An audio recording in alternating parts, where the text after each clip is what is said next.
Indie Comics.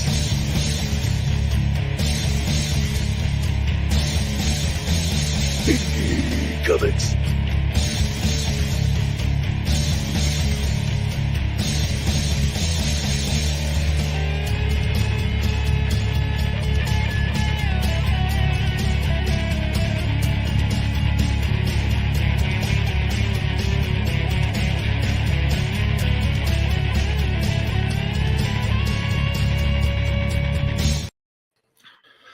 Welcome back to the second part of our Lethal Weapon 36th anniversary episode. In part one, we talked about Lethal Weapon 1 and 2, and if you haven't seen or heard that episode, I recommend going back and checking that out before you listen to or watch this episode.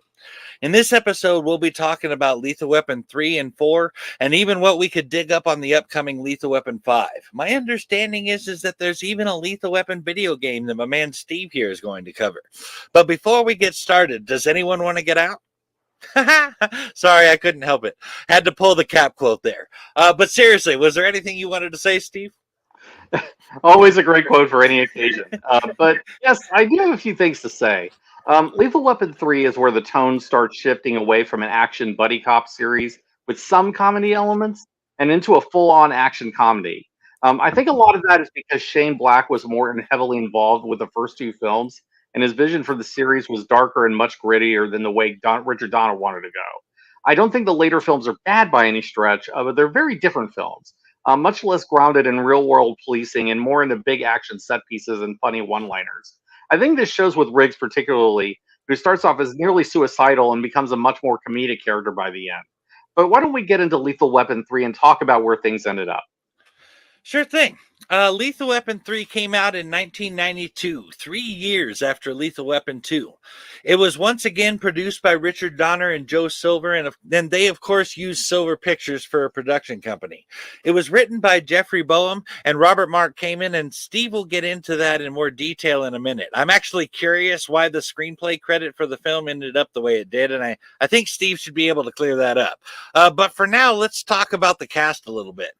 Besides Gibson and Glover, all of the Murtaugh family came back. Darlene Love played Trish Murtaugh, Tracy Wolf played Rhiann, Damon Hines played Nick, and Ebony Smith played Carrie. As he does in all the sequels, Joe Pesci plays Leo Getz again. Steve Cahan came back as Captain Murphy.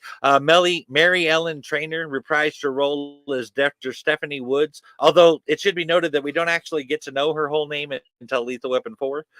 Rene Russo is also introduced as Internal Affairs Officer Lorna Cole.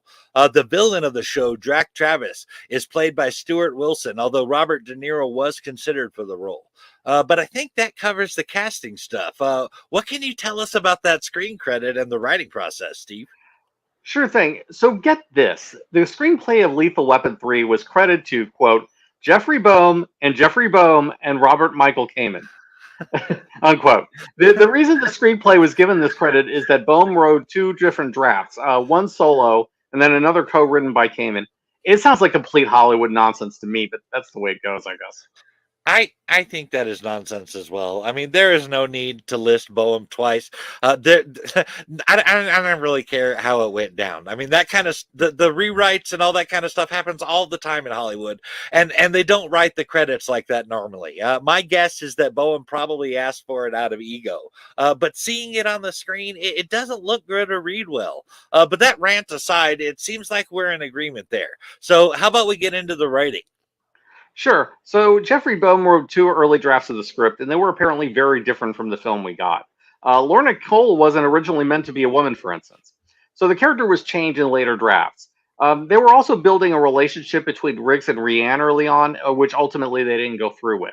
But I think it does explain a couple of things. First, why Lorna Cole was rewritten as Riggs' love interest, and why you get a couple of scenes teasing something going on between Riggs and Rhiann that don't go anywhere. These were holdovers from the Boehm drafts. Oh, wow. Actually, I have to wonder if Murtaugh confusing Lorna Cole with Sergeant Cole from Traffic might be a reference to her character not being a woman initially. Also, that scene where Roger saw Martin and Rianne by the car and she kissed Riggs definitely felt off to me. But with how they wrote it, I was able to excuse it away. However, now that I know that it was from the remnants of a relationship between her and Riggs in an earlier draft, it kind of grosses me out, I gotta say. That relationship would have been terribly inappropriate, and it would have, in my opinion, undermined Riggs' role of being Rianne's uncle if Roger is his brother. So I'm very glad that didn't make it in. But there was more to the writing process than that, wasn't there, Steve? Yes, there was, but I'll add briefly that I agree with you on Riggs and Rianne. I mean, that's a clear breach of the bro code there, and that's not who Riggs is. Anyway, Richard Donner also took a hand in the script, and he ended up making some changes. He was responsible for the change to Cole's character, which I think was for the better. Donner also wanted less of a story-driven script and one that focused more on Riggs and Murtaugh's friendship. He also toned down some of the action scenes, as well as bringing back Leo Getz, which I think was also a good decision. I think Joe Pesci worked really well in this film, even if he's not a huge part of the plot. After a couple of drafts and basically not liking some of Bohm's decisions, Donner fired Jeffrey Bohm and brought Kamen in. And then the studio didn't really care for what Kamen did earlier either, and then Bohm was rehired. Yeah, Hollywood. But nobody was entirely happy with those drafts, and that's probably why someone else was brought on to help with the script. And I admit I was a bit surprised by who it was until I thought a little bit about it. Before I get into detail, though, Mike, did you have any thoughts on it? Just that apparently Carrie Fisher, yes, Princess Leia, was brought on as an uncredited script doctor on the film too. I had no idea that she was a writer at all, so I was surprised to find out that not only was she a script doctor on Lethal Weapon 3, but being a script doctor was actually something that she had done quite a bit of. Can you elaborate on that, Steve? Absolutely. Carrie Fisher had an unsung writing career in her time. Her best known script doctor work is on Empire Strikes Back, but she had also done work on films like Sister Act, Last Action Hero, Anastasia, and The Wedding Singer. By the time that she worked on this movie, she'd already had several novels under her belt, even, including Postcards from the Edge. Incidentally, Fisher wrote a screenplay adaptation of her own novel, which became a movie starring Meryl Streep and Shirley MacLaine. But thinking about it, Fisher working on Lethal Weapon 3 actually makes a good deal of sense. Carrie Fisher always brought a very sharp wit to her writing, and the dialogue in this movie at times definitely feels that like her voice. And like she did on Empire Strikes Back, I expect Fisher probably sharpened the romantic elements as well in this film. I think it definitely shows with the relationship between Riggs and Lorna Cole. I wouldn't be surprised if Fisher had been brought on with the idea of improving the Lorna character. Carrie Fisher always wrote very strong heroines, and I think Lorna Cole is a character in that mold. Wow. I'm actually much more impressed with Carrie Fisher now than I was before this episode. I'm a big fan of a few of those movies she has worked on, and I will say that while I don't know exactly how much she did, the romance in Lethal Weapon 3 is better than the one in Lethal Weapon 2. Mm-hmm. Also, Lorna is the perfect woman for Riggs. One of the moments that really sold me on them being the perfect couple was when Riggs and Murtaugh are reinstated. Lorna makes the exact same face to Riggs, where she crosses just the one eye that Riggs made to the department psychiatrist Stephanie Woods during the bathroom scene in Lethal Weapon 2 from 1989. There's a bit more to why I think they're a perfect couple, but I will get into that later. I agree that Lorna is an excellent match for Riggs, and they work really well together. But as you say, it can wait a little bit. So let's talk about the story of Lethal Weapon 3 before we do that. Sure, Steve. A story synopsis would go like this. Martin Riggs and Roger Murtaugh, thanks to Riggs, blow up a building and get busted to patrolmen just 8 days before Murtaugh is set to retire. On their very first day walking the beat, they arrest Billy Phelps for trying to rob an armored truck, and unbeknownst to them, they just stumbled onto something huge. You see, Billy Phelps works for an ex-cop turned arms dealer, Jack Travis, who is currently using his knowledge of police procedure and policies to steal weapons from the LAPD evidence storage facilities. Then Travis is selling those weapons and armored-piercing bullets to local gangs via a middleman named Tyrone. But before anyone knows what's happening, Jack Travis goes into the police station and kills Billy Phelps. Right afterwards, the captain reinstates Murtaugh and Riggs as detectives to screw over internal affairs who were trying to take over the case. What's more is that Roger shot down a friend of his son's named Daryl, who was firing at them with the very weapons weapons and bullets Jacket Travis is selling. Afterwards, he basically disappears into a bottle of scotch to drown his sorrows. Riggs is on his own for a few days in the meanwhile. But Internal Affairs Officer Lorna Cole and Riggs, despite their flirtatious bickering, start working together to pursue Jack Travis. But on the way, Lorna and Riggs basically hook up, having bonded over their scar collection, mutual passion for their jobs, and that they were both martial artists. And speaking of that, I have a quick side note about Renee Russo and her character. Russo received martial art training for a month before shooting from Cheryl Wheeler Dixon, who had a karate background and was a former kickboxing champion. And Wheeler Dixon was also her stunt double. Brazilian Jiu-Jitsu instructor Rorian Gracie, who had taught Gibson and Gary Busey in the first movie in 1987, also provided training to Russo. But back to the synopsis. Riggs confronts Roger and gets him back in the game, and they go over a case of scotch. Of course, in the midst of all this, Leo Getz is trying to sell Roger's termite-infested house so that the Murtaugh family can move when Roger retires. He's also helping Riggs and Murtaugh on the case by helping them track down Travis. It all ends in a big blowout of burning houses, flying bullets, and of course, a good fight. Ultimately, Roger decides that he's not going to retire and they are not selling their house, basically screwing Leo, his real estate agent, in the process. That sums up things pretty well, Mike. I will admit that Lethal Weapon 3 doesn't quite have the same level of energy intensity as the first two films. I think the loss of Shane Black is noticeable in that respect. There's only a couple of moments where I feel the movie starts to get serious, mainly dealing with Murtaugh having to deal with the death of Daryl, who was a friend of his son Nick's. But where the movie lacks in intensity and depth, it makes up for it by being funny and action-packed. This movie also loses any pretense of being a proper cop film because nobody acts according to proper procedure. But if you suspend disbelief and roll with it, it's a perfectly good action comedy. That's a totally fair take, and one I think I can agree with. But I have to add this. You know, one of the things I love about doing these episodes on movies with you is that I often find that my passion for the movies we are covering increases as we go through them. And watching the Lethal Weapon franchise was no exception. I believe you said as much about your experience rewatching the franchise as well in the first episode. I mean, sure, there are things I notice viewing these films analytically that I might not care for, but the fact is that this is and always will be a beloved franchise of mine. And while, as you say, there is a definite tonal shift in Lethal Weapon 3, and I do prefer part 1 and 2 for the darker story and closer attempt at realism in police procedure, there is a place in my heart for the straight-up action comedy approach too. Oh, likewise. I mean, I have a fondness for these films that comes from watching them in my teens, and that was before I really knew a lot about how the sausage was made. I just remember them being fun films and liking Riggs and Murtaugh together. But the writer's side of my brain does sometimes kick in now. I don't know how it is for you, but for me, if you've been writing long enough, it's easy to be critical of a lot of things. But with Lethal Weapon, I can push that to the side and enjoy it the way it's intended, and that's fine. But I think we should talk a bit about what version of the film we're talking about. Did you want to get into that? I absolutely do, Steve. Lethal Weapon 3 is the last of the director's cut movies from the series, as the theatrical release of Lethal Weapon 4 is the director's cut. So just like I did with Lethal Weapon 1 and 2, I want to talk about the scenes that are different from the theatrical cut of Lethal Weapon 3. The USA Director's Cut, or unrated version, has about 3.5 minutes of never-before-seen extra footage, including the following scenes. The first scene was Roger Murtaugh opening up the safe in his closet and putting his gun in its holster. But Trish asks him if he's forgotten something, and Roger doesn't know what she's talking about. So Trish hands him his bulletproof vest and says, "This, you wear it, you sleep it, you eat in it, okay? 6 more days."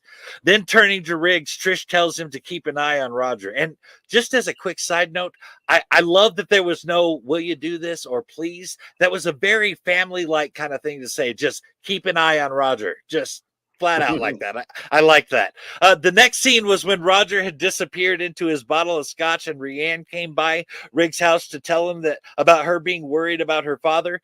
This is what inspires Riggs to go look for his partner. Also in that scene, we see McGee, the carpenter from Lethal Weapon 2, putting a veranda onto Riggs' trailer, and Riggs inside his trailer with Sam and the new Rottweiler watching the Three Stooges. The last scene was when Riggs, Murtaugh, and Cole had captured Tyrone at the auto shop. shop. While Lorna is in the driver's seat revving up the engine, the car is partially lifted up on a jack so the back tires are off the ground and spinning within inches of Tyrone's face. Meanwhile, Murtaugh is demanding a name from Tyrone about where he's getting his weapons from, and Riggs is counting down from 3 when the jack is going to fall and the tires are going to run over his head. But when Tyrone gives up the name Jack Travis, Riggs says 1 anyway, and Lorna steps on the gas. Tyrone is so scared that he passes out, and Lorna drives the car forward, revealing it was never going to back over Tyrone's head. Yeah, the Tyrone interrogation scene is exactly the kind of thing I'm talking about here. There is no way any detective is getting away with what is obviously police brutality here. Yeah. None of this would hold up in court if they ever managed to charge Travis for all of his various crimes. But there's another case where the comedy value and the plot expediency takes priority, and honestly, it's pretty fun to watch nonetheless. I also add that I love the scenes with Riggs watching the Stooges with Sam and the Rottweiler. Riggs has a real soft spot for dogs, and I really love that about him. I love that about him too. I think actually that for both of us, that someone automatically gets a check in the positive column if they're a dog lover. Yeah. I think that was probably my favorite of the extra footage that was put in Lethal Weapon 3 as well. Also, the scene with Tyrone and several others of Riggs and Murtaugh's interactions with criminals and citizens are pretty out there, but they are a lot of fun to watch. I thought that the opening scene was well written, as are all the opening scenes, really. It naturally establishes the setting and throws us right into the plot with a funny scene. I actually still say that I will bet vital parts of my anatomy on things like Riggs did. Riggs really pushes Roger outside of his comfort zone on a regular, and this scene is a classic example of it. I like that Riggs was cracking jokes the whole time, as I often do that myself. In fact, you can probably blame Riggs, Bugs Bunny, and Spider-Man for the fact that I do that. I think my favorite was the more plastic than share line about the bomb. That was pretty funny. And speaking of the bomb, the roaring sound used in the explosion is the same roar done by King Kong in his self-titled 1976 film. You have to listen for it because it's covered with other sounds, but it's in there. Oh, that was a great little cameo. Now, it turns out that the city of Orlando wanted to get rid of their old city hall, and the studio paid $175,000 to film it getting blown up. Bill Frederick, the mayor of Orlando, is the policeman who says bravo to Murtaugh and Riggs after the building explodes. The opening sequence is pretty much full-on comedy, but it's a funny scene and it works. And it also sets up Riggs and Murtaugh to be where they need to be when the action starts happening, so I can't really complain. But why don't you to get into how that plays out, Mike? I'd be glad to. After the building explodes, Riggs and Murtaugh are busted to patrolmen, and they are arguing about which wire Riggs cut that made the bomb blow up. It plays out like Riggs forgot which wire he cut for a second, and in that scene where he cuts the wire, he does switch from the blue wire to the red wire. And actually, if you don't watch the widescreen version, even as a viewer, you don't know it was the red wire Riggs cut. I watched the full screen version for years and had no idea what wire he cut until I saw it in widescreen. And actually, there's something interesting about the scene right after Riggs and Murtaugh threatened to kill that pedestrian for a laugh. And yes, there was a little attitude in that. Riggs and Murtaugh turn into bullies when you put them together, and not casual bullies either. They're particularly cruel to Leo Getz in all of the sequels, but that rant aside. The neat thing about the scene after that is that you have Riggs on one truck fighting a robber and Murtaugh and Dolores following behind in another truck, and during that scene, Dolores refers to herself as a road warrior, which is an obvious reference to Mel Gibson's role as Mad Max. This is actually the second reference to Gibson's role as Mad Max, with the first coming in Lethal Weapon 2 from Gibson himself when he said, "We're bad, we're back, you're black, I'm mad." I guess he couldn't get beyond Thunderdome. I agree that both Riggs and Murtaugh really treat Leo badly in this film, though. Especially Riggs, who's the one who arranges for Leo to get a rectal exam. And by the way, I'm pretty sure that would not happen in a real hospital, but let's roll with it. There's also Riggs and Murtaugh shooting the tires on Leo's car, and Leo has every right to demand that Murtaugh repay him for it. I admit that it's funny to watch, but I just can't help but feel bad for Leo. I mean, he's gone relatively straight. I mean, he's not involved in anything too openly criminal anymore. A little shady maybe, but nothing openly criminal. And he's genuinely trying to help his friends out. He doesn't deserve the abuse he gets in this movie, but he's treated as the butt of the jokes whenever he shows up, and that's a shame. I feel bad for him too. In fact, it is safe to say that I felt worse for Leo on each consecutive view as I've gotten older. I mean, maybe, it was just a different time and it was just funnier back then. And maybe it's just that I'm a totally different person now. But it definitely hits a different note for sure. That could be. But I also want to point out one interesting bit of casting while we're talking about the first big chase scene. Billy Phelps, the guy who drove the truck and gets plastered all over the front of the truck, he was played by Mark Pellegrino, who is best known to fans of Supernatural. In Supernatural, Pellegrino plays the human host of Lucifer, and he ends up being the main villain for a fair chunk of season 5 of Supernatural. If I didn't look at the credits, I would not have known it was him. He looked a lot different in this film than he did on that show. I totally didn't catch that either. But to be fair, it's been years since I watched Supernatural, and I kind of started to drift away after the 5th season. So it's not really a wonder that he didn't stick out to me. But that is a very cool little fact to know. So I actually have a little rant I'd like to bounce off of you, Steve. Ranting appears to be my thing for this episode.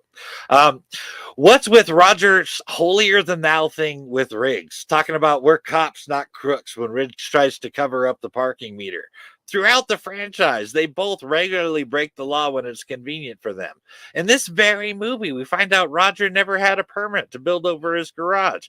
He actually acted baffled, as if the law didn't even occur to him when Leo asked him if he had a permit. And when Leo said he'd get backdated permits to fix everything, Roger had no issues with it. Roger seems to pick and choose when he wants to be moral and when he doesn't. Yeah, I noticed that as well. Like I've been saying, much of what Riggs and Murtaugh do in this film are not proper police procedure or even close. I mean, Roger certainly turns a blind eye to a lot of the shady stuff that Riggs does and that Leo does. I will say this for Riggs, though. He at least owns to the fact that a lot of what he does is shady and he doesn't run from it or try to justify it. But Roger seems to struggle with it a lot more, and it leads to a certain level of hypocrisy. All right. It sounds like we're on the same page there, too. Let me bounce this one off you then. When Lorna Cole says to Riggs, close is a lingerie shop without a front window, Riggs doesn't know how to react to the comment. This was actually ad-libbed by actress Renee Russo. So not only does the character not get it, actor Mel Gibson didn't get it either. and on that note, I have to put this out there for anyone listening. If you have any clue what that might mean, I would love to hear it, because I've been trying to figure that out for 30 freaking years. Yeah, I don't have a clear answer for you on that one either.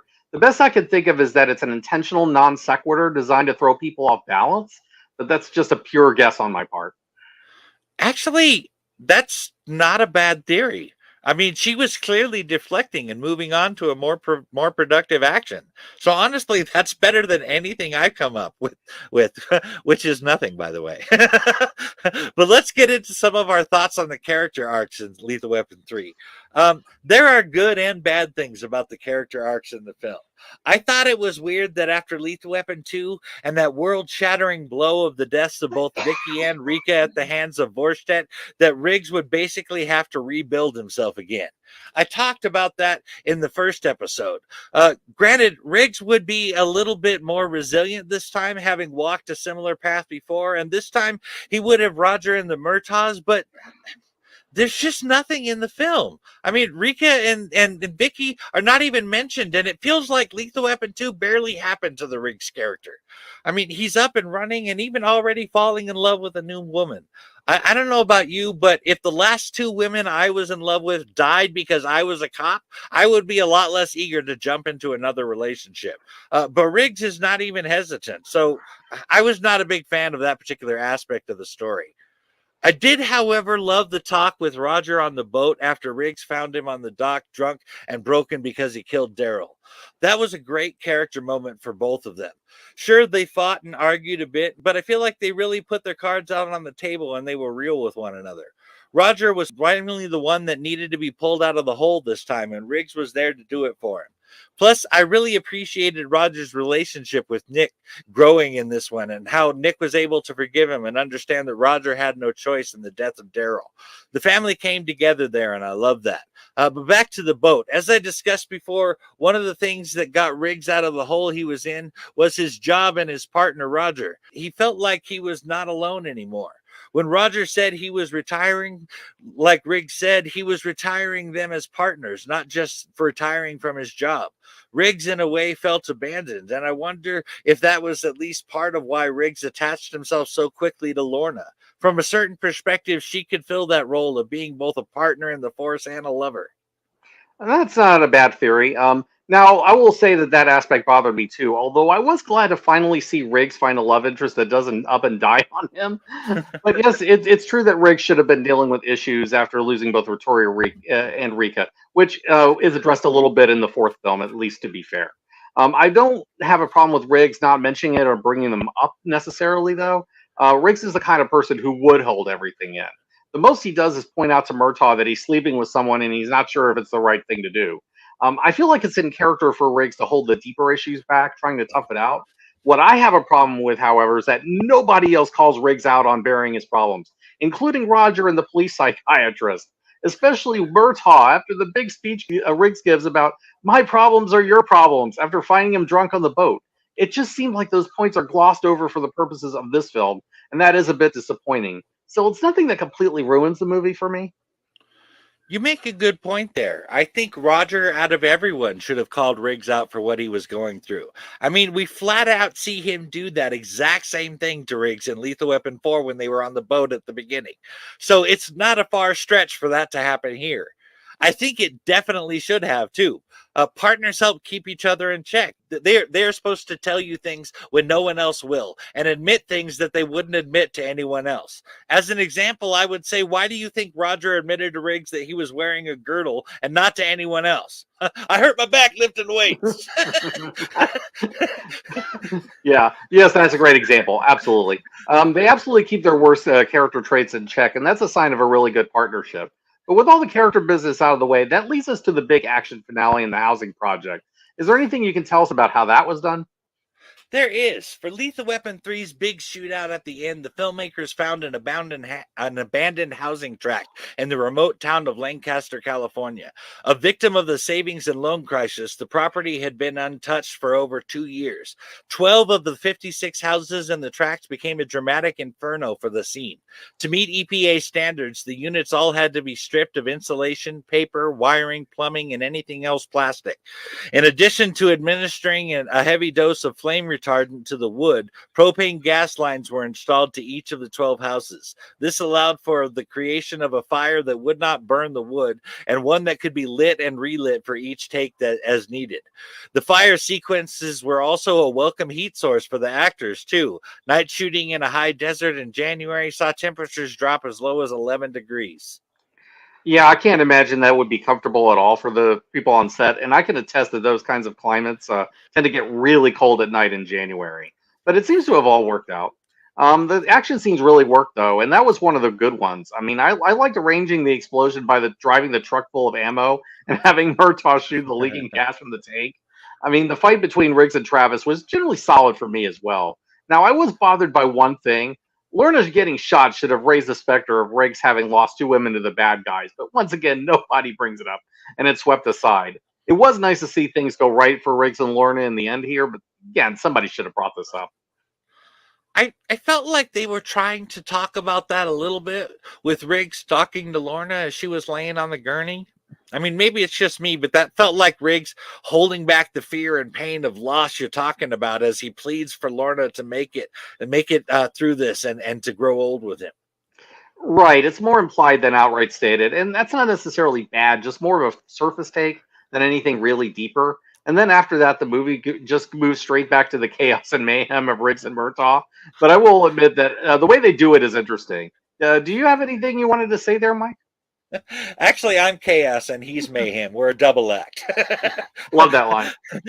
But seriously, I do want to talk about the final scene in the film. At the end of the credits, you can hear that another bomb has been discovered at the old hotel, and Riggs and Murtaugh drive up to it.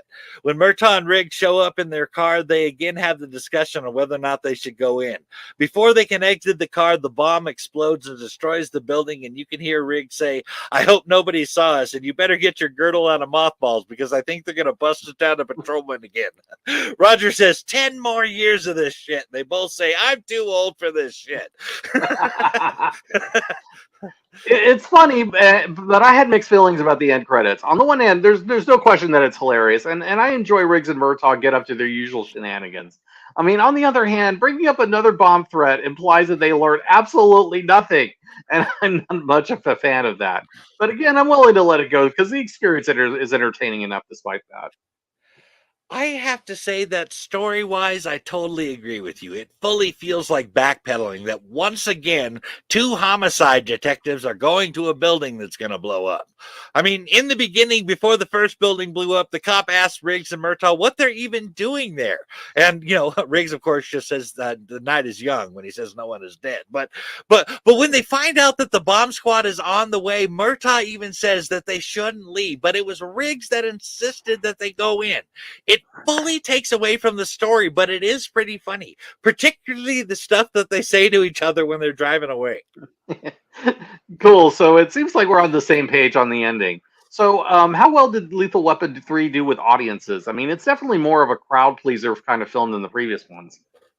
You're right about that. And actually, there's a little story to go along with that answer. Lethal Weapon 3 was a box office success, grossing over $320 million worldwide. It was the fifth highest grossing film of 1992 and the highest grossing installment in the series overall. Following Lethal Weapon 3's massive box office success, Warner Brothers planned to give Mel Gibson, producer Joe Silver, and producer-director Richard Donner brand new black Range Rovers as a thank you. However, Warner Brothers chairman Bob Dali and Terry Semel only told Donner that they were invited to a celebratory lunch and the Range Rovers were kept a secret. So Donner wanted to invite Danny Glover, Joe Pesci, Rene Russo, and screenwriter Jeffrey Boehm to join them. So the studio actually scrambled all over Los Angeles trying to find these black Range Rovers and bought enough Range Rovers for all the guests that they were added to the list and presented to them happily to the stunned group after the meal was over. Wow, that was a pretty cool thing to do. I remember Lethal Weapon 3 doing fairly well at the time, and it was a solid box office score for a third film. I mean, even if it's the weakest of the original three, it was still a satisfying experience as a whole. But did you have any favorite scenes in this one, Mike? Oh, I do. My favorite scene in Lethal Weapon has got to be the opening scene where Riggs cut the wrong wire and the bomb blew up. My favorite part is actually when it's all over and Riggs is patting Roger on the shoulder and Roger is so irritated with him that he grabs his hand and tosses it away. Yeah, oops. But seeing Lorna kick all those guys' ass in the auto shop was pretty cool too. I really like the scene where Riggs makes friends with the dogs, and for that matter, I expect my DM to get that reference when I make it in the game. But alas, I make references all the time that people don't get, so you'd think I'd be used to it. Yeah, I enjoyed both of those, and anything with the Rottweiler was pretty good. I mean, I also like the scene where the Riggs and Cole are exchanging war wounds and what amounts to foreplay. Apparently, it was a riff on a similar scene from Jaws, but except a lot steamier in practice. Oh, yeah, and I enjoyed the fact that when the bomb blows up, the only thing anyone thinks to do is save the cat from the building. But I think that covers everything from this movie, so why don't we talk about Lethal Weapon 4? I can actually see grab the cat just being an ongoing lingo they use for we need to get the hell out of here. But anyway, that sounds like a good idea, Steve. Lethal Weapon 4 came out in 1998, and it was again produced and directed by Richard Donner and produced by Joe Silver. Silver Pictures was again used, but they were not the only production company this time. Doshudo Productions out of New York was involved this time. You know, I've mentioned several of the recurring characters in the franchise, but they have all been people. But being the dog lover as I am, I have to point out that Riggs' dog Sam is in every movie. But I have to comment on something. Riggs says to the Rottweiler, who, by the way, neither Riggs nor Lorna ever name in the two movies, and to Sam that there is no favorites between them.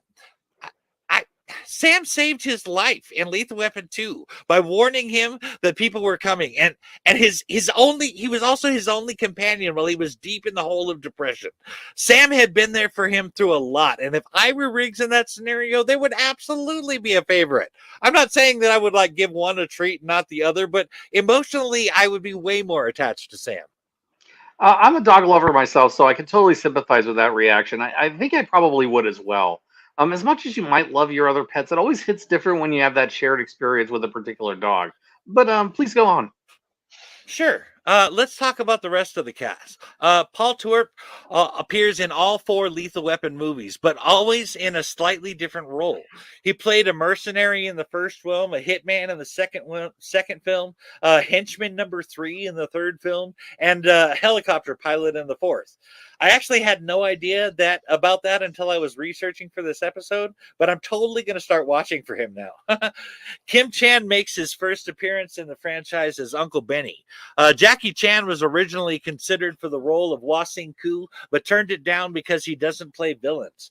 Jet Li had never played a villain before, but he took the role and it was his first American production, though he had shot movies in America before. Al Leong, who played the mercenary Endo in the Lethal Weapon film from 1987, appeared in it in an uncredited role as a triad member. Cool. So I have a few things to add here. Paul Twerp is someone who goes back a long way with Richard Donner, and that's probably why he keeps coming back. He was Sergeant Haley in Superman the movie, and he's been in many other Donner films, including The Goonies, Lady Hawk, and Conspiracy Theory.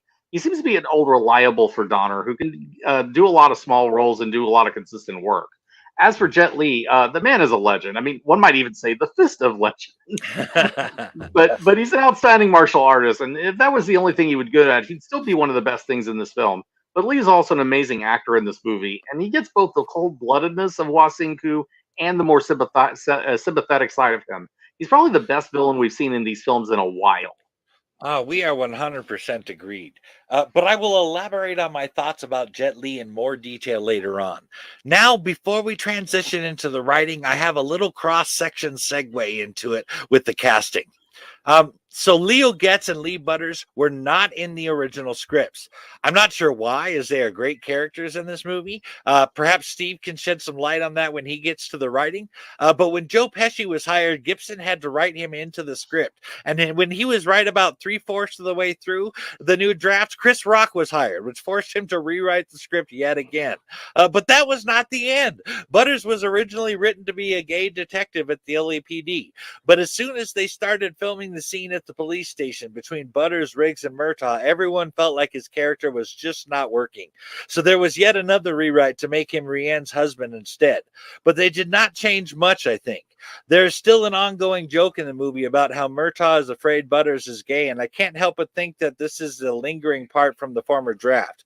Plus, you'll notice that despite being married, Butters and Rianne only share one scene in the film and never say anything to each other but a couple of knowing nods, and that was due to last-minute changes made to his character. But that is my segue into talking about the writing process, which is my friend Steve's territory. So can you explain what a nightmare working on the script must have been like? Nightmare is a good word for what happened here. This movie went through constant revisions and rewrites, and they started putting the movie into production before they even had a finished script. So already you're looking at problems, and I'm amazed this film is as good as it is, given all the rewrites and script issues. The process started when Joel Silver tried to buy a screenplay called Simon Says, which dealt with a detective dealing with a mad bomber who planted bombs all over the city. They wanted to use this idea for Lethal Weapon 4, but Silver lost out on the bidding, and the script went to 20th Century Fox, and they used it for one of the Die Hard sequels.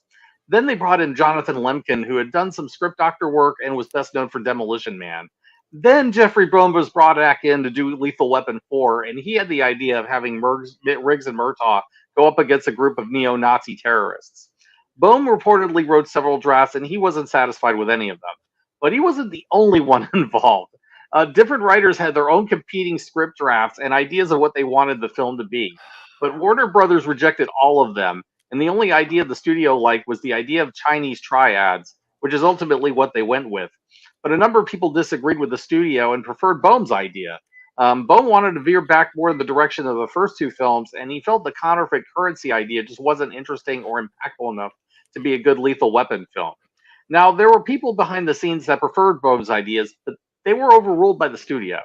Jonathan Lemkin then came back in 4 years after his original script was rejected with the idea of pulling off the triad idea that WB wanted.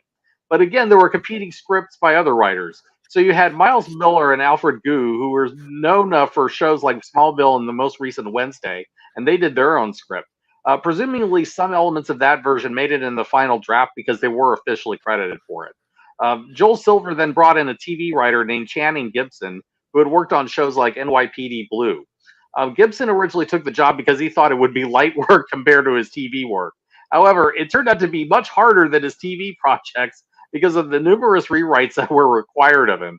Because of that, the script was only halfway finished by the time the movie entered production, and they had no idea what the ending even was until they filmed it. So there are definitely elements of a Frankenstein draft with this script, and man, does it show. So let me elaborate on some points that you brought up earlier. As you mentioned, Leo Getz wasn't even in the script initially, but then Joe Pesci was paid $1 million for 3 weeks of work, so they had to write him in. The film reflects that, honestly. I got the impression that when Riggs and Murtaugh think to hire Leo to tail Unreal Benny, this was the writers talking as much as the characters, as if Channing Gibson and Richard Donner had only just figured out what to do with Leo. And then Leo is amazingly left alone by people who have no problem invading Murtaugh's house, holding his entire family hostage, and burning his house down. That does not sound like something that would happen to Leo if this was part of the plan the whole time. On a plot level, Leo is barely a factor, but he makes up for that both with the comedy and a very good character scene at the end of the film. You also mentioned that Butters was envisioned as a gay detective, but then that was rewritten. So that's why you get the misunderstanding drama with Butters and Murtaugh. As you said, it's a holdover from the previous draft. This was probably also driven by your point that Chris Rock was brought in with only 3/4 of Gibson's draft on the script done. Also, as an aside, Chris Rock beat out several other actors for this role, including Will Smith, who later slapped him at the 2022 Oscars. You can't make this stuff up. Anyway, the unfinished writing shows in the film because I get the impression that some of Rock's character in this movie was at least partially ad-libbed by Rock. The interactions with Butters and Leo are some of my favorite parts of the film, but I think it's because Rock and Pesci's performances and their additions are really good, and not because they were originally written that way. Anyway, there just were too many cooks in the broth, too much meddling by the studio, and the result is a Frankenstein script that holds up better than it really has any right to. Is there anything else you want to add on the production side, Mike? I do, but first I have to say that sounds like a horrible experience. I don't know that I would want to work in film with that kind of stuff going on as much as it does.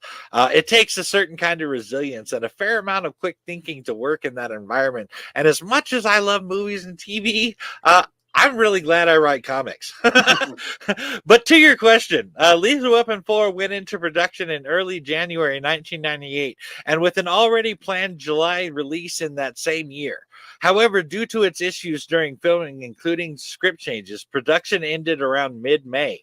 Editors had to work very quickly to have the film ready, which is why the trailers for Lethal Weapon 4 show some deleted and alternate scenes which are not in the film. But despite this, the film was finished and released as planned.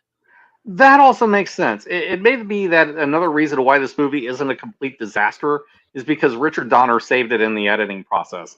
As we've talked about in the earlier films, Donner has a very keen sense of how story beats work in a movie, and he knows what scenes are needed.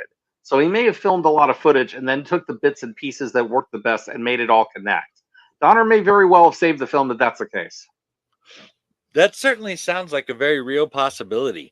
Editors are often the saviors in these situations. And as you say, Donner has a real eye for that kind of stuff. But let's get into the story we ended up with.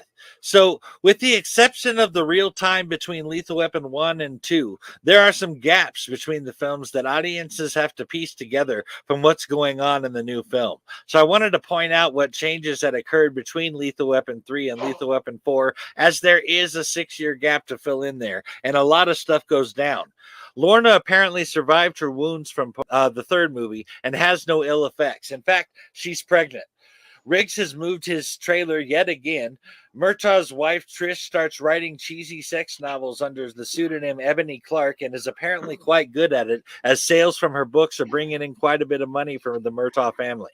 But Roger has decided to keep this a secret from his friends and co-workers and even some family, including Riggs. Consequently, people talk, and before long, Internal Affairs gets a tip that Roger is on the take and launches an investigation. Also, Leo has abandoned his real estate career to pursue a career as a private investigator. But there is more than one secret in the Murtaugh family. Roger's daughter, Rianne, dated, got pregnant with, and then married Detective Lee Butters, and knowing her father would never accept that she married a cop, she kept it from Roger. However, Trish knows, and so does Lorna. At some unspecified point during all of this, the head guys in the Chinese triad, known as the Four Fathers, are brought back to America via Uncle Benny. In order to buy them back, triad criminal Wasing Ku plans to make counterfeit money to pay the bill to the corrupted general who holds them. He even brings in Chinese slaves via Uncle Benny to increase production, and that is about where Lethal Weapon 4 begins. When Rick started looking at the Ebony Clark romance novel, I was honestly thinking the author was one of the Murtaughs. I didn't think it was Raj because he's just too stiff and straight-laced for that kind of thing. I was thinking it was probably either Trish or Rhiann, but it being Trish makes sense given the extra money and the fact that Trish probably had a lot of time on her hands to write books. Now, I can totally understand why Roger wouldn't tell Riggs. He probably thought Riggs would end up trolling him about it for the rest of his days, which he totally would, let's be honest. But I don't think Riggs would honestly do that to Trish. He has a much more open and serious friendship with her, and usually is extremely nice to Murtaugh's family, as much grief as he gives Raj. I actually have a theory about that for you, Steve. Roger could not afford the Murtaugh's house and multiple cars in every film if there was not more than one income coming into the Murtaugh house. My guess is that if police sergeants were making that kind of money, Riggs would be living better than he does. Put simply, I think Trish has been writing all along, and perhaps a recent book like the one Lorna was reading happened to really hit big, and maybe that even brought in more sales of her old books. Either way, I think the financial windfall was that rather than her just writing one book that took off. That sounds like a reasonable theory to me. My original assumption was that Raj got some really good money off the insurance and or a settlement after the boat was destroyed, but I really like the idea that Trish was building herself up as a writer in the previous films and nobody ever really knew about it. It also makes Trish more of an interesting character and gives her more of a life beyond taking care of her family. I like that a lot more too. I feel like it really helps to round out the Murtaugh family. But let me do a story synopsis for the film before we go too much farther. Well, I changed a little. This synopsis is in large part from IMDb. Roger Murtaugh and Martin Riggs are feeling too old to be cops anymore, and with kids on the way, they are rethinking their priorities. Here's an interesting tidbit. Mel Gibson was 40 years old when Lethal Weapon 4 was filmed, the same age Danny Glover was when the first film was made. But Danny Glover was 51, a year older than his character Murtaugh was in the first film. Despite their actual ages, though, the "we're not too old for this" rings true, as Riggs is now approaching the age Murtaugh was when they first met. But back to the synopsis. With the kids on the way any day now, Roger, Martin, and Leo are out on Murtaugh's boat, the Code 7, which, interestingly enough, is the LAPD radio code for a lunch break. Anyway, they are fishing Los Angeles Harbor when they are sideswiped by a huge freighter. After a wild gunfight against a group of Chinese men who were on the freighter, it is discovered that the freighter is full of illegal Chinese immigrants. As Murtaugh sulks over what is left of his now sunken yacht, he discovers a hidden Chinese immigrant family and their patriarch, Mr. Hong, and decides to take them in. At the police station, Detective Nig expresses his belief that Chinatown crime boss Uncle Benny is behind the smuggling, and he is right. Uncle Benny has imported Chinese slaves to pay for an artist, Mr. Hong's uncle, to create counterfeit Chinese currency, which the triad will use to buy the Four Fathers back from the Chinese military. Sergeant Lorna Cole in the Internal Affairs Division is unable to help out on the case because she is pregnant with Riggs' baby, and Murtaugh's daughter Rhiann is also pregnant. Helping Riggs, Murtaugh, and Leo on the case is Sergeant Lee Butters, the father of Rhiann's baby. Wasing Ku, a leader of the Chinese triads, is angry about the disappearance of the Hong's family and the family Murtaugh took in. And Wasing Ku and his men show up at the Murtaugh house, take the Hongs, and set the house on fire, with Riggs, Lorna, Murtaugh, Rhiann, Murtaugh's wife Trish, Murtaugh's other daughter Carrie, and his son Nick inside. Unknown to Wasing Ku, little Ping, the youngest member of the Hong family, was left behind in the house. Ping frees Riggs, who frees the others. Later, when Riggs, Murtaugh, Butters, and Lorna discover that Wasing Ku has killed Mr. Hong, Mr. Hong's uncle, and Uncle Benny Chan, Roger takes it very personally that Hong and Hong's uncle were killed. The whole thing culminates into a giant shootout when Riggs and Murtaugh reveal to the corrupt general that the money Wasing-Ku is using to pay him with is fake. During the shootout, Wasing-Ku's brother, one of the four fathers, is killed by Roger, and both he and Riggs end up in quite the battle with the dangerous and now furious Wasing-Ku. That fight is actually the only fight in the franchise where Murtaugh is in the final fight too, and not just Riggs.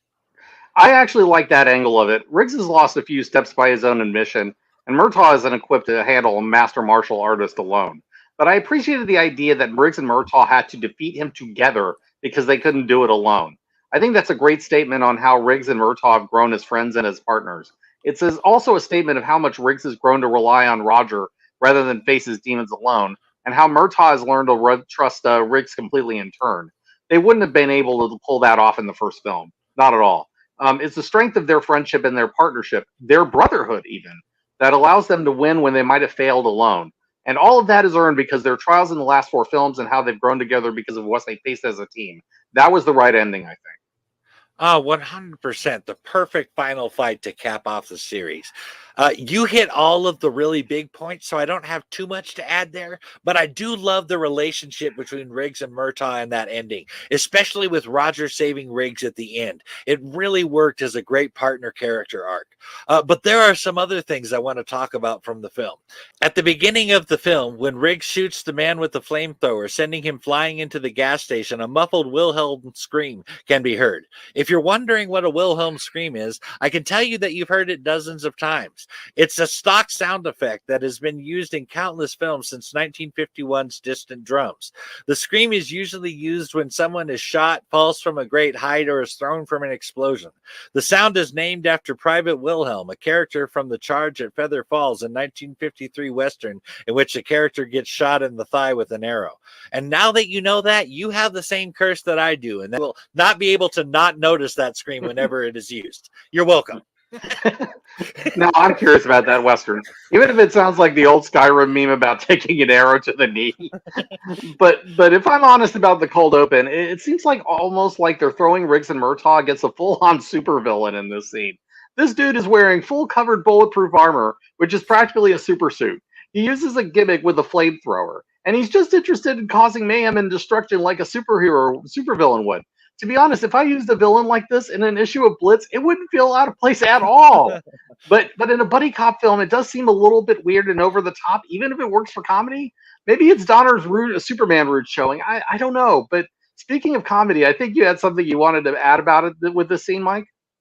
I do, actually. In that same opening scene, Murtaugh strips down to his underwear to create a diversion, or in reality, because Riggs wanted to see if he would do it. The scene was actually a comedic play on the scene from 1991's Ricochet, starring Denzel Washington. In that movie, Denzel's character is also a cop, and he happens to be outside at night shooting at a bad guy. He, too, strips down to his underwear, but Denzel's character did it to gain the criminal's trust, and then shoot him with his backup gun that was tucked between his spine and his Fruit of the Loom tag. In Lethal Weapon, it was intended as a distraction rather than a deception. But the point remains, I think.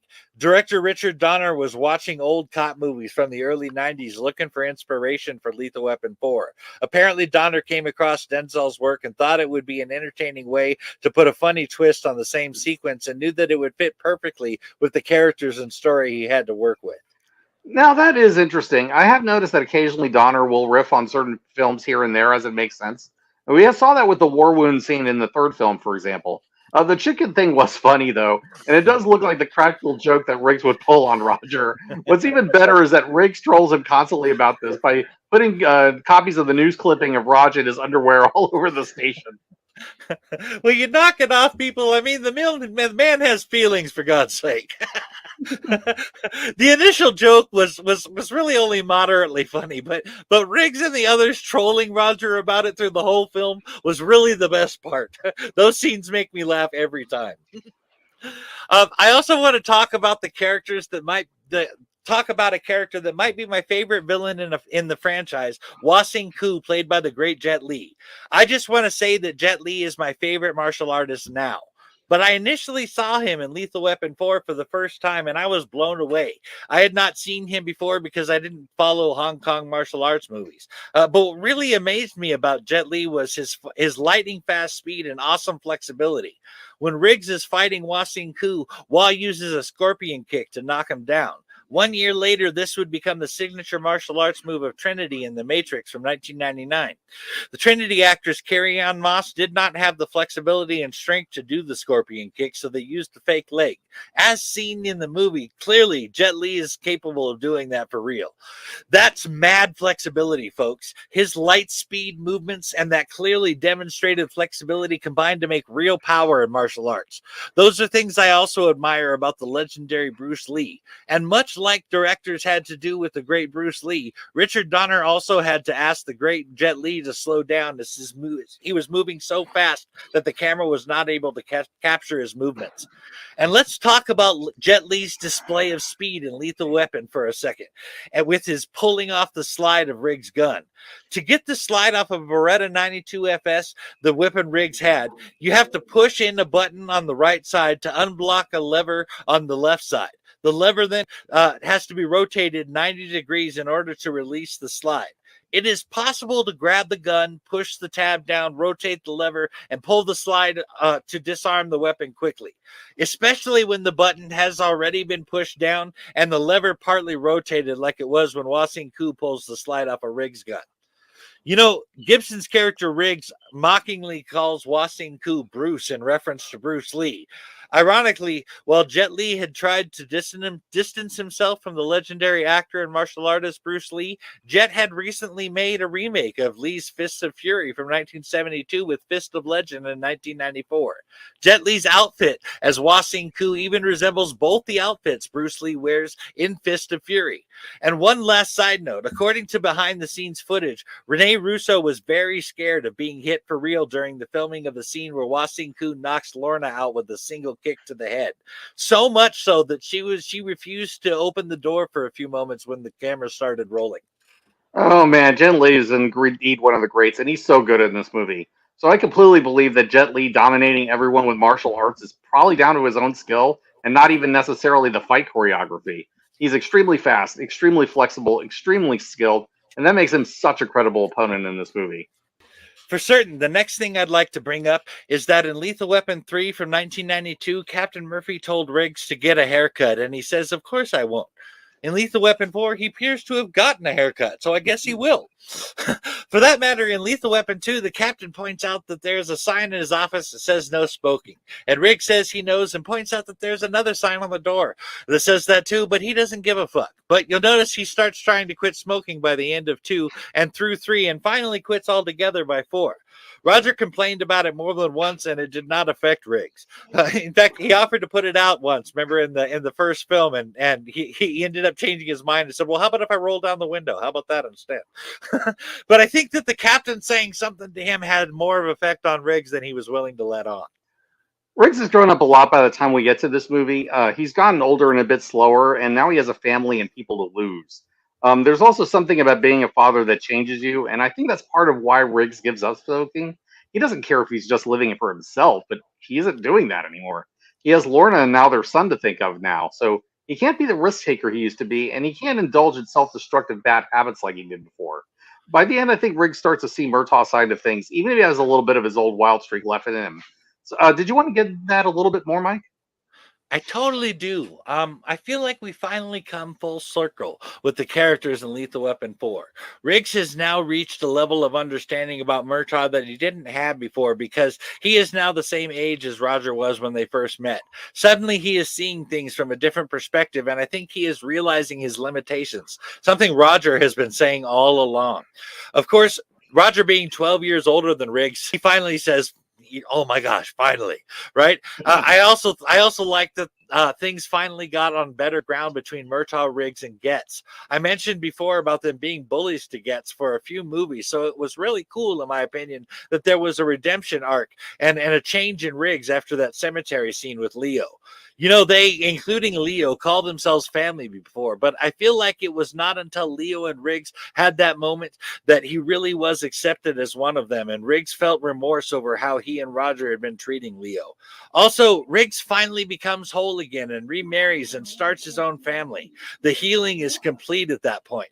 But that's not the only thing. Trish comes into her own as a writer, and Rianne grows up and starts a family of her own. These were more subtle, but made for nice arcs for the characters. Yeah, agreed with all that. I like that Leo is finally accepted into the found family by the end, even if Riggs and Murtaugh like to mess with him constantly. To be honest, when it comes to Riggs and his pranking, I think he most tends to target either people he really likes deep down or people that he hates, which is mainly the bad guys. Leo probably does annoy Riggs enough to prank him, but I think he's kind of an annoying brother kind of thing at that point. It's no accident that Riggs's most frequent targets are usually Leo or Roger, and we know that Raj is the one person Riggs will go to the ends of the earth for. And really, there's no way that Raj would invite Leo onto his boat for a trip if Murtaugh didn't think of him as a good friend. So yeah, Riggs and Murtaugh may torment Leo constantly, but deep down they accept him as part of the family, even if he can be a pain at times. There's actually something to be said about that. As a general rule, with very few exceptions, if I never pick on you at all, I probably don't like you. So I can certainly see that in Riggs. But I have to change the subject to something a bit darker that I could not help but notice this time through the films. You know, homophobia seems to be a running gag in the Lethal Weapon franchise. In the first Lethal Weapon movie, Riggs says that Amanda Hunsaker and Dixie having sex is disgusting. And Riggs asks Murtaugh if he's a fag when Murtaugh tries to put out the fire on his jacket when Dixie's house explodes. In part 2, there was a joke about Leo coming in and seeing Riggs' head down by the toilet where Roger was stuck on. There's a similar awkward moment in Lethal Weapon 3 when it looked like Riggs and Murtaugh were holding each other in the kitchen. Again, they got a dirty look from Leo. Or in that same movie where Roger is on his knees holding the flowers from Dolores in front of Riggs, and Dr. Woods suggests that they need to come speak with her. I imagine there could be more to it than that, like it would not be a good idea for partners to date, but still it seems like the homosexual nature of the appearance was part of the joke there. Then in Lethal Weapon 4, Roger gets worried that Butters might be gay and starts acting paranoid about everything Butters says and does and won't even let Butters walk behind him. Riggs, in reference to one of Bruce Lee's films, mockingly says, "Enter the drag queen," when talking to Wah Sing Koo. It's not right out there screaming at you all the time, but the fact that some type of joke about homophobia had to be made in each film really jumped out at me this time. It was different. It was a different world when the movies came out. I just didn't notice this stuff back then. It's kind of like the bullying seemed normal to me at the time too, as that kind of behavior was more common. I'm not trying to soapbox here. It's just something I can see now that I couldn't before. Yeah, same here. I agree that some of the jokes in this movie have not aged well at all, and they can get really insensitive by modern standards. But it's not just the homophobic jokes. I mean, there are also some really culturally and racially insensitive jokes towards Asian people in this movie as well. The whole fried rice scene with Riggs and Uncle Benny especially doesn't look good by today's standards.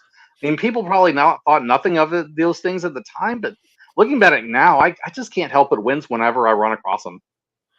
Oh yeah, there are Asian slurs all over this film, and really, that's kind of weird and a little different for Lethal Weapon. I mean, I mean that in the sense that when Lethal Weapon has tackled other social or political issues in the past, they did not simultaneously spend the whole film making fun of the thing they were bringing attention to. And yet in this film, we got attention to Chinese slavery in America and even a family to directly sympathize with, but still. Yeah, that's true. I mean, the true human trafficking element is a serious issue, and that's not an easy issue to talk about in a sensitive way, especially when you're talking about comedy. Though there were some good bits here and there. I will say that I like that Riggs and Lorna had semi-adopted Ping, the little boy that came with the Hongs. It especially works when you consider that they're about to become first-time parents. But as a whole, I agree about the problematic nature of the comedy here, so I think we can move on to more positive points. That's a great idea, Steve. Let's talk about our favorite parts of the film. My favorite parts of the movie really all involve the hilarious Chris Rock. I loved his "we will provide you with the dumbest fucking lawyer on earth" line. Also, that scene with Butters and Getz talking about the phones. Da-da-da-da-4, da-da-da-da-5. Yeah, Butters and Getz are really good. I love their first meeting when they start roasting each other. Again, I wouldn't be surprised if at least some of that was ad-libbed. I mean, those moments are two really funny actors playing off each other, and they're getting some good zingers in. I need to comment as well on the scene between Riggs and Stephanie Woods. So Riggs is genuinely trying to get her advice for once because he's trying to decide if marriage is the right thing for him right now. But because Riggs has pranked her so many times, Woods just gets angry at him, thinking that he's just trying to mess with her again. And then after Woods just completely loses it, Riggs just lets her think it really was a prank the whole time. She's really not a very good psychologist, is she? I also enjoyed the scene where Riggs, Murtaugh, and Butters go into the dentist's office to interrogate Uncle Benny, and they all inhale laughing gas. Somebody who's been in the dentist and I've had laughing gas, I can tell you that that's funny. So while I think that this movie probably is the weakest of the four films, there are still good enough moments that it holds up okay.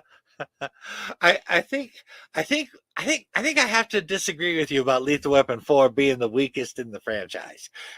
But I also have to admit that at least 30% of that position is based just on Jet Li.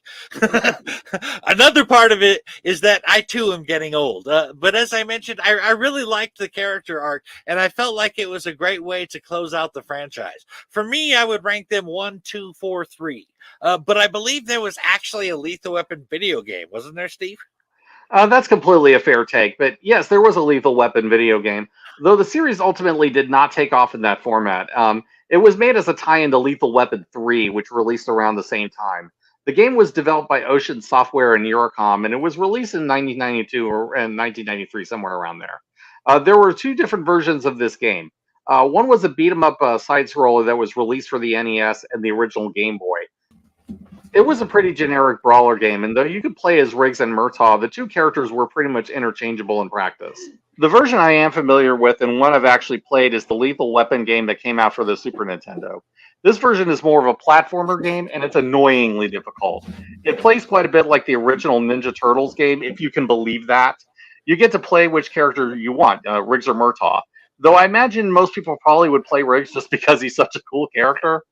You get a limited number of lives, and then you switch to the other character that you didn't pick when he dies, and then he has a limited number of lives to get through the level.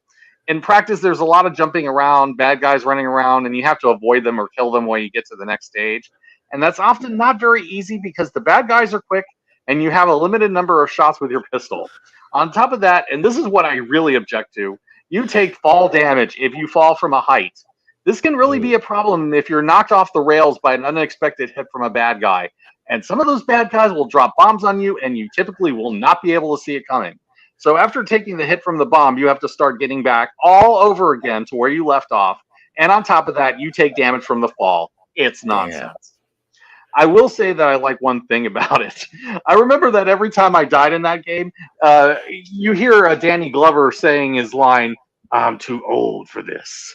So as frustrating as that game could be, I got a good laugh out of it when I was done with it. But neither version of Lethal Weapon is a particularly good game, and there have actually been videos on YouTube dissecting it. But it was the 16-bit era, and licensed action games back then were pretty limited. I'm a bit surprised that WB hasn't tried to make a video game based on Lethal Weapon since then, though. If they were to do it right, you could get a really cool action game. And there's no better time than now to do it. I mean, WB does have an in-house gaming division, so there's no reason why they can't put out a new Lethal Weapon game if they really wanted to. I have to say those games sound horrible to me. I mean, they took a generic game like setup and applied characters and abilities that don't belong to it. I mean, there should be no jumping around and fighting like Ninja Turtles in the game. I'm actually kind of glad I missed that, even if I would get a kick out of Roger saying I'm too old for this when I died. So as some of you may already know, there's a Lethal Weapon 5 movie coming out. So we decided to dig out what we could find out about it.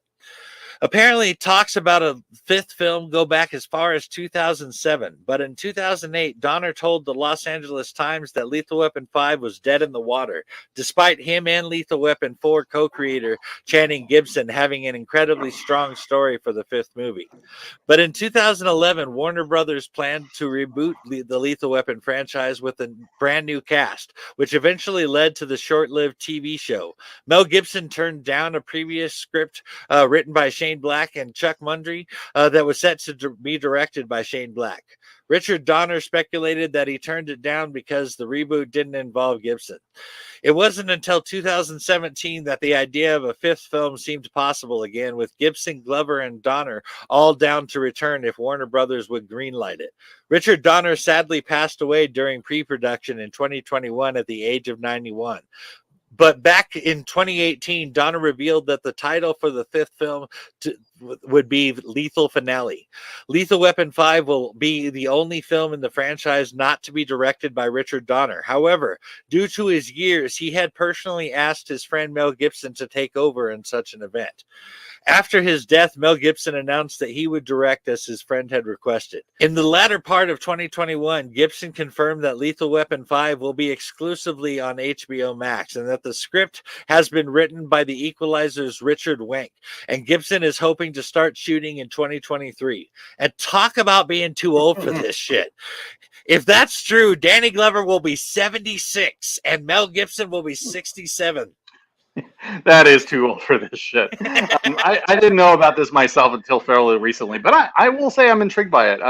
Though I'm of two minds on this subject. I mean, on the one hand, Glover and Gibson may really be too old for this, but there are some counterparts of this that do intrigue me. One is that the story has the fingerprints of Richard Donner on this, and Mel Gibson certainly can direct.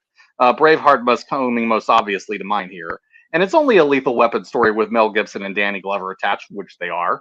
If this is being done as a tribute to Richard Donner, which it sounds like it is, then maybe worth seeing. But I guess we'll see what happens when it's finally out. Yes, we will, and I honestly can't wait to see it. But that about wraps up our 36th anniversary episode for Lethal Weapon. Thanks for listening. We'll see you again in 2 weeks. But before we go, I'd like to thank our patrons who make this podcast possible.